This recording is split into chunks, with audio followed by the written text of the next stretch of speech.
I have to say I love my mower. I've had this for a couple years now, and just coming in, you can see this is where you put the battery. I have multiple batteries, but every time that I need to switch out my battery, I just start charging that one, and I have 4 of them total, and then that one will be all charged up by the time I need another battery. And I have I can't remember which amp. Let's see. Yeah, the 2 amp ones, the 2 amp hours. So I have about 1/3 of an acre of yard. Usually it takes about 2 batteries total to do my whole yard. This is my yard in the back, and then I have all on the side and then the front yard. But coming over here, it is actually really cool. Right here it shows how fast you can go. It's self-propelled. And then over here is the start button. So you can press that. I can press it now, it won't do anything. But if I hold this and then press it, what you have to do is you have to kind of follow the instructions. I had a very hard time. First you press it, then you pull. As you see, you have to press the button. I'm holding the button and pulling at the same time. And that's me trying to do it with one hand. This is how loud it is. It's not that loud. You can probably still hear me talking. Now I do have the other extensions with it and everything, so I can put the bag on. I don't have that with me right now, but that comes in right back here. You can pull that out right down here and then attach the bag on. So make sure you pull that piece out, otherwise it's not going to collect in the bag, because that's stopping it from, that's where it all like would shoot out. So let me show how to do that. You pull that piece out, and then you can see inside where the blade is and everything. I don't bag very often, so if you want to shoot it off the side, you can do that as well, and there's an attachment for that. Again, I don't have the attachment with me right now because I'm going to mulch, because I have all these nice leaves and I want it to go back into the ground and kind of mulch up the leaves and everything. The other thing I like about this is there's 7 different heights. Right now my lawn's pretty high and I have a lot of leaves, so I want to do it at 7, but I normally cut it on 3 or 4. 1 would be a little too small for me, but let me show how easy it is. You pull this, yeah, that's 1. That's like on the ground. Look at that.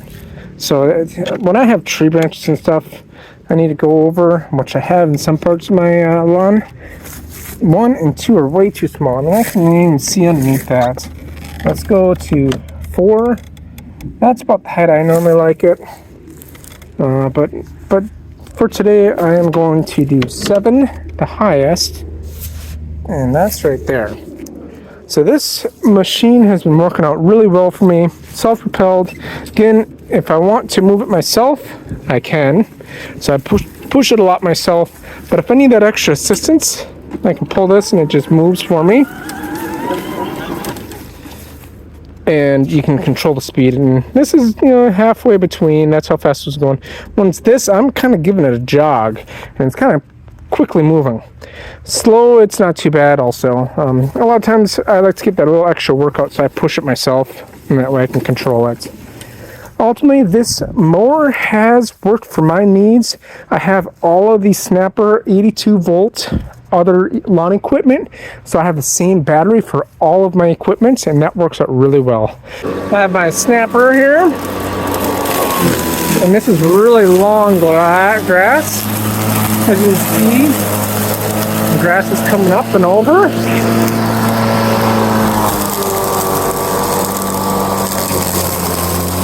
And my mower has no problem with the super long grass. Has a lot of leaves in it. Makes a nice trail behind me. You can see what has been cut and what hasn't. So this works out well. Let me show you how to put this battery in. So I have my battery right here. I always make it so I can read the battery information.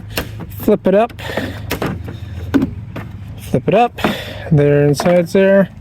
So now I gotta hold it real quick. And then I just slide it in. And then you can tell it's not pushed in all the way. You gotta really hear it snap, and it's kind of more flush with this. And how you release it is you press that button and you can grab it from the top and bottom. Again, I like these batteries. It tells me how full the battery is.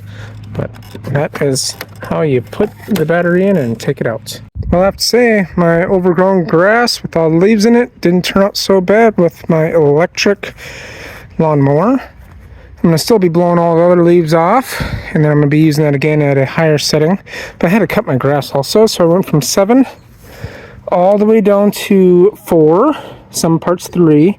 Then I brought it back up just kind of even it out a little bit more because I was getting clumps of grass. But this is how it turned out. It turned out really good.